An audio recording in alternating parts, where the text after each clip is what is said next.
బాగుంది చూడండి బైబిల్లో. తాగుబోతుడితో నువ్వు ఉండొద్దు. ఎందుకు? ఏం చెప్తాడో తెలుసా? సరదాగా రెండు ఏంటివి? గన్నేరు పప్పులు. అంతే మరి.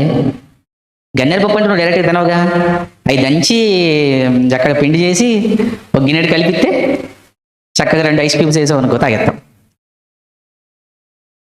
విషం అండి అది. త్రాగటం అంటే విషం. ఒక మేలు స్నేహితుడికి చెయ్యాలి అనుకుంటే ఏ మంచి స్నేహితుడైనా తాగమని చెప్పకూడదండి. ఒక్కసారి మందు తాగితే ఏమవుద్దో ఆ యూట్యూబ్లో కొట్టండి.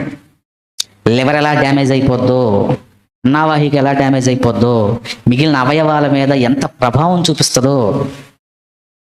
ఏమండి, మనం ఈ కార్నర్ నుంచి అలా భవానీ బార్ షాప్ నుంచి అలా వెళ్తున్నప్పుడు అప్పుడప్పుడు రోడ్డు పక్కన ఒక ఆయన హాయిగా నిద్రపోతూ ఉంటాడు. ఎండ లేదు, వాన లేదు, ఏమి లేదు, పడుకుంటాడు, హాయిగా పడుకుంటాడు.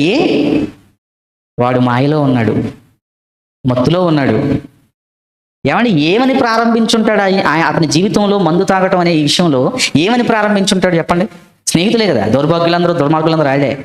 స్నేహితుడు అంటే మంచి చేసేవాడు, తాగిచ్చేవాడు కాదు.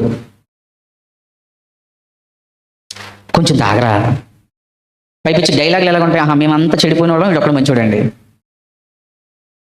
మేమంతా అపవిత్రులు, వీడొక్కడ పవిత్రుడండి. బాగున్నోడిని చెడగొట్టాలంటే లోకంలో ఉన్నాడండి, ఇంకెవడు అక్కర్లా. అందుకని ఆయన వాళ్ళతో వద్దు.